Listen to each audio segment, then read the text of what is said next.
Hello everyone, welcome back in our previous class. We are studying chapter number 11, that is Sunita in Space. In the previous video, you have already observed some beautiful pictures of Earth from the space and also Sunita's journey in space and some beautiful pictures of Sunita inside the space under the zero gravity.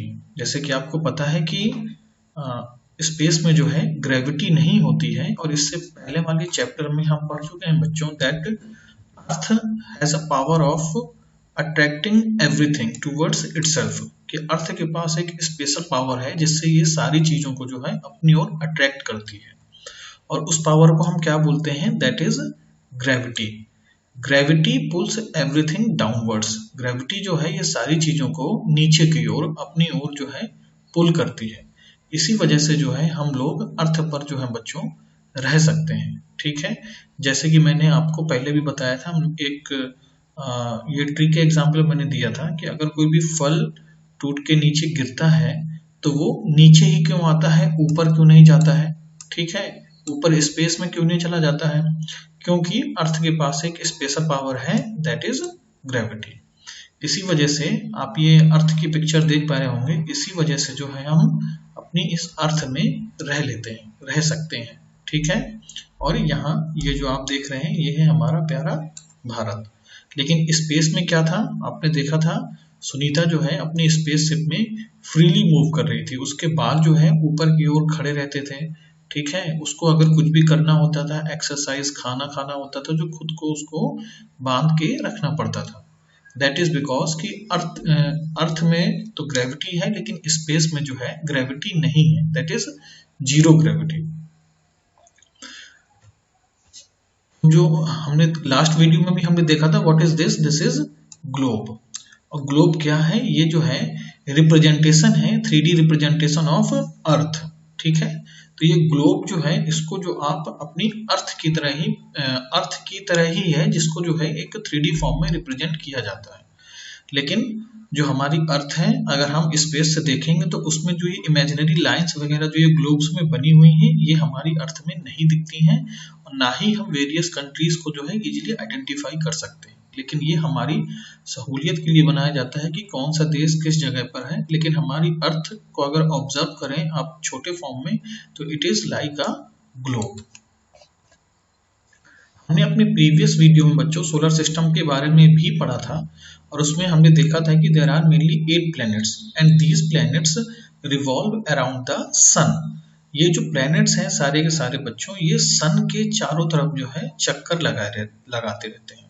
और सन क्या है, सन is also a star. सन क्या है, सन भी एक star ही है लेकिन ये हमारी पृथ्वी के जो है सबसे नजदीक का स्टार है, सबसे पास में है। ठीक है, इसी वजह से इसकी रोशनी जो है पूरी हमारे प्लैनेट पर पड़ती है। ठीक है, और जो बाकी के जो स्टार्स हमको नाइट में दिखाई देते हैं वो हमारी अर्थ से बहुत दूर है। ठीक है, और ये जो सारे प्लैनेट्स हैं बच्चों यहाँ पर they revolve around the sun, like Mercury also revolve around the sun, Venus also and earth also. ठीक है, तो ये सारे प्लैनेट जो है अर्थ सन के जो है चारों ओर चक्कर लगाते रहते हैं। तो जो अर्थ है बच्चों वो एक चक्कर जो है वो कंप्लीट करती है 365 डेज में। अगर और प्रिसाइसली हम इसको देखें तो 365 डेज एंड 6 आवर्स, जो कि एक साल में 6 आवर काउंट नहीं होता है। और 4 इयर्स के बाद अगर हम इन 6 आवर को 4 टाइम्स ऐड कर दें तो 24 आवर्स हो जाएगा। ठीक है, तो 24 आवर आप जानते हैं कि ये एक दिन के बराबर होता है। तो इसी वजह से हर 4 साल में बच्चों एक दिन जो है फरवरी में एक्स्ट्रा हो जाता है और हम उस ईयर को लीप ईयर बोलते हैं। That is because of this revolution only. तो हम इस वीडियो में बच्चों आज रोटेशन एंड रेवोल्यूशन के बारे में पढ़ेंगे कि रोटेशन एंड रेवोल्यूशन क्या होता है। होप कि आपको रेवोल्यूशन समझ में आया होगा कि रेवोल्यूशन क्या होता है कि अर्थ जो है सन के जो चारों तरफ चक्कर लगाती है, जो घूमती है, इसको हम रेवोल्यूशन बोलते हैं। और ये कंप्लीट होता है, एक रेवोल्यूशन कंप्लीट होता है 365 डेज में। इसको बहुत ही इजी करके आपको समझाता हूँ। Let me explain this in a very simple terms कि जो सन है इसके चारों की, सपोज आप कोई भी एक ऑब्जेक्ट ले लीजिए, ठीक है, अपनी टेबल में, टेबल के सेंटर पर आप कोई भी एक चीज रख दीजिए, ठीक है, कोई भी एक चीज, फिर आप एक बॉल लीजिए बच्चों, ठीक है, उस बॉल को जो है सन से एक सर्टेन डिस्टेंस पर रख दीजिए, ठीक है, कोई भी डिस्टेंस आप डायामीटर कोई भी कैलकुलेट कर लीजिए और उससे जो है एक निश्चित दूरी पर जो है रख दीजिए।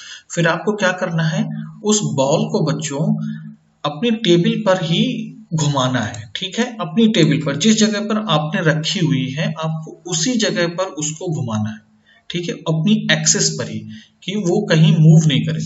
तो इसको हम बोलते हैं बच्चों रोटेशन। जब आप उसको घुमाएंगे तो आप देखेंगे कि एक फेस जो है अर्थ का वो उस ऑब्जेक्ट के सामने है जो आपने टेबल पर रखा है, और एक फेस जो है वो अपोजिट साइड है, और ये जो एक रोटेशन होता है बच्चों ये 24 आवर्स के बराबर होता है। तो इससे जो है रोटेशन की वजह से बच्चों जो है क्या होता है, डे एंड नाइट होती है, ठीक है, the day and night occurs in the earth due to the rotation, ठीक है। तो आपको ये चीज समझ में आई होगी। या फिर आप एक और एक्सपेरिमेंट कर सकते हैं कि आप बॉल ले सकते हैं और एक टॉर्च ले सकते हैं, ठीक है, बॉल और एक टॉर्च। टॉर्च से आपको क्या करना है कि बॉल के ऊपर जो है उससे रोशनी डालनी है, तो आपको क्या दिखाई देगा कि एक फेस तो आपको दिखाई देगा कि चमक रहा है, ठीक है, रोशनी आपके टॉर्च की उस पर पड़ रही है, लेकिन पीछे का जो फेस है वो डार्क होगा, और आप उस बॉल को जब धीमे धीमे घुमाएंगे तो डार्क फेस आगे आता जाएगा और जो लाइट फेस था वो पीछे होता जाएगा। तो जो लाइट फेस था इसको आप दिन मानेंगे और जो डार्क फेस था उसको आप रात मानेंगे, और जब वो अपनी एक्सिस पर घूमेगी तो इससे क्या होगा, दिन और रात होगा। तो day and night happens to occur in earth, that is due to rotation, ठीक है। और रेवोल्यूशन की वजह से क्या होता है, तो रेवोल्यूशन की वजह से बच्चों जो है अर्थ में जो है सीजनल चेंज आता है, ठीक है।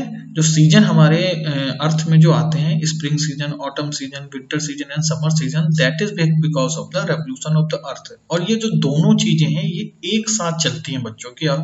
अर्थ जो है अपनी एक्सिस पर भी घूमती है, जिससे पर डे हर 24 आवर में डे एंड नाइट होती है, ठीक है, और इस तरह घूमते घूमते जो है ये सन के भी चारों ओर घूमती है, जिससे जो है सीजनल चेंज आता है, ठीक है। जैसे अभी आप टॉर्च लिए थे और बॉल लिए थे, बॉल को जो है आप टॉर्च के सामने घुमा रहे थे, फिर उसको घुमाते घुमाते ही टॉर्च के भी चारों तरफ घुमाते जाइए उसको, ठीक है। टॉर्च को हम सन मान लेते हैं कि चारों तरफ से रोशनी आ रही होगी, तो जो है चारों तरफ जो ये बॉल, ये जो अर्थ घूमती है इससे सीजनल चेंज आता है, और जब बॉल अपनी एक्सिस पर घूमती है तो इससे जो है क्या होता है, डे एंड नाइट होता है। और जिस तरह से बच्चों अर्थ जो है सन की चारों तरफ घूमती है, चारों तरफ घूमती है, उसी तरह मून जो है, ठीक है, ये अर्थ के चारों तरफ घूमता है। And moon is the natural satellite of earth. Moon के पास बच्चों अपना खुद की कोई रोशनी नहीं होती है, ये जो है सन की रोशनी से ही जो है, ये इसकी सन की रोशनी ही मून से रिफ्लेक्ट होती है। इसी वजह से हम मून के जो है डिफरेंट फेसेस को देख पाते हैं, ठीक है, दैट इज क्योंकि अगर पृथ्वी बीच में आ जाती है तो मून पर कोई रोशनी नहीं पड़ेगी, तो ठीक है, तो मून हमको दिखाई नहीं देगा। तो जब अब पृथ्वी जब अपने एक्सिस से आगे निकल जाएगी तो फिर मून पर जो भी रोशनी पड़ेगी, तो इस तरीके से एक महीने में जो है हम मून के डिफरेंट फेसेस को देख पाते हैं। और जो सीजनल चेंज होता है बच्चों, ये इस पिक्चर से थोड़ा आपको क्लियर हो जाएगा, ठीक है। ये रहा सन, सन की जो लाइट है वो चारों दिशाओं में उसको पड़ेगी, और ये रही हमारी अर्थ। अर्थ देखो अपने एक्सिस पर भी घूम रही है, ये देखो ये जो निशान बना हुआ है ये ऐसे घूम रही है, जिससे दिन और रात 24 आवर्स में हो रहा है, और ऐसे घूमते घूमते ये सन के चारों तरफ भी घूमती है। तो ये शायद अब आपको क्लियर हो गया होगा कि what is rotation and what is revolution, और रोटेशन के कारण क्या होता है और रेवोल्यूशन के कारण क्या होता है, ठीक है। Revolution of earth and seasons, the seasons occurs in the earth, that is due to because of revolution. आपको इतनी चीज इसमें समझनी है, ठीक है।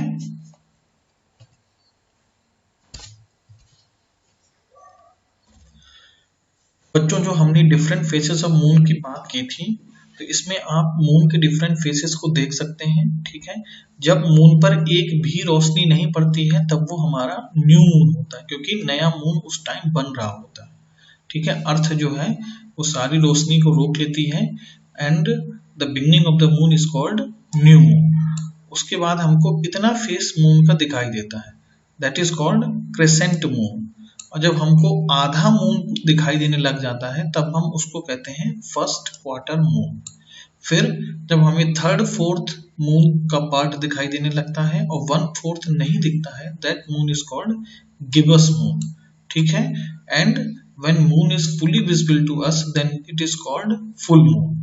ठीक है, और इसके बाद फिर न्यू मून बनेगा और ये प्रोसेस जो है चलती रहती है। ठीक है, तो ये आपको डिफरेंट फेसेस ऑफ मून्स को जो है लर्न करना है। ठीक है, that is new moon, crescent moon, first quarter moon and gibbous moon and the last one is full moon. These are the different phases of moon.